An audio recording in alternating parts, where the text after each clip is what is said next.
5 best guilty pleasure movies. Chances are you have at least one movie in mind which you really love to watch, but you're just too embarrassed to admit publicly. These films aren't necessarily bad, but the general consensus determined them to either be too cheesy, cringeworthy, lame, or anything in between. Here are 5 best guilty pleasure movies that you've probably watched secretly for the 1000th time. Number 5. Anaconda.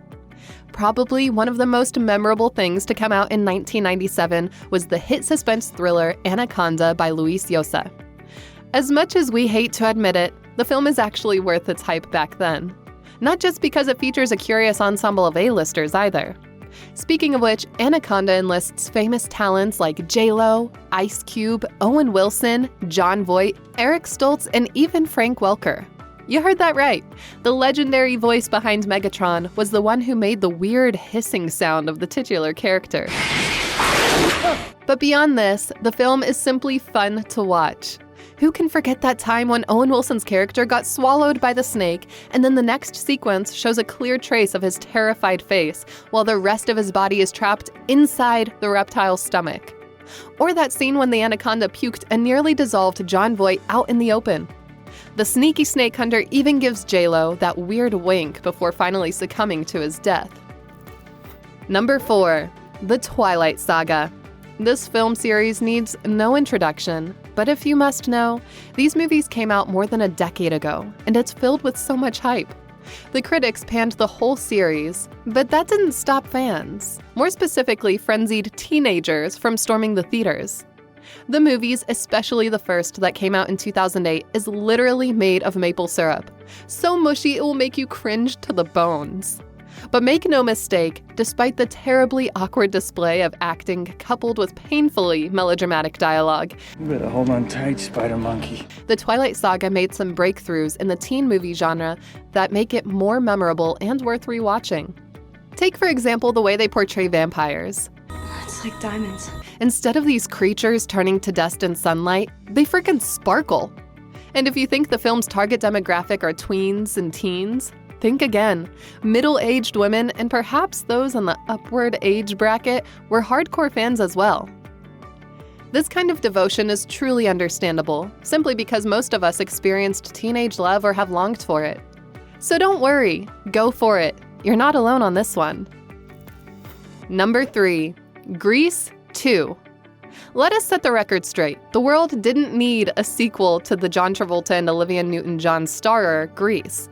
Everything about that film is perfect, and the story wrapped up rather satisfactorily at the end.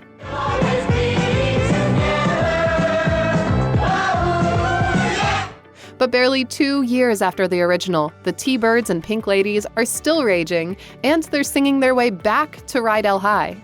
The fans couldn't really complain. From the fresh-faced Michelle Pfeiffer to the sexy Adrienne Zmed, and not to mention the dashing Maxwell Caulfield. Everything about the Grease sequel is purely delightful. Rock and roll. Even without Travolta and Newton-John in it. Despite the harsh criticisms it got, Grease 2 still shines in its own terms. Aside from its vibrant cast, the cult classic oozes with life through the catchy songs like Cool Rider, We'll Be Together, and Do It For Our Country, to mention a few. Sure, the plot sometimes gets too cheesy, but who cares? You'd probably be singing Score tonight as you get ready to pop in that Grease 2 DVD. Number 2. Any Adam Sandler movies. There are movies that are good. There are movies that are bad. And then there are Adam Sandler movies. They're awful, but viewers can't deny the fact that they still get plenty of pleasure out of them, which is why an Adam Sandler movie is automatically synonymous to being a guilty pleasure movie. That's my boy! 50 First Dates with the beautiful Drew Barrymore? Cheesy as hell, but truth be told, the film hits every emotional button. Some people even claimed to have watched it for at least 50 times. Bedtime Stories? Sandler's signature crass jokes were left out for this family-friendly fantasy flick. Surely, it can get lame, but the film did well with the younger audiences, most specifically the kids. Other films like Don't Mess with the Zohan, I Now Pronounce You Chuck and Larry, Click, and even Grown Ups were objectively terrible. No, it's an old wives' tale, sweetie. But undeniably very addictive to watch. And number 1, Independence Day.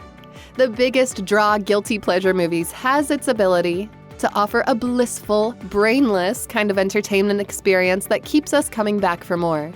Such qualities can be found in this classic 90s mega-bucks summer blockbuster film, Independence Day. Despite being constrained with the limited filming technology of the era, the Will Smith star blew everyone away with its superb special effects. It was breathtaking back then, yet it could still be comparable even now.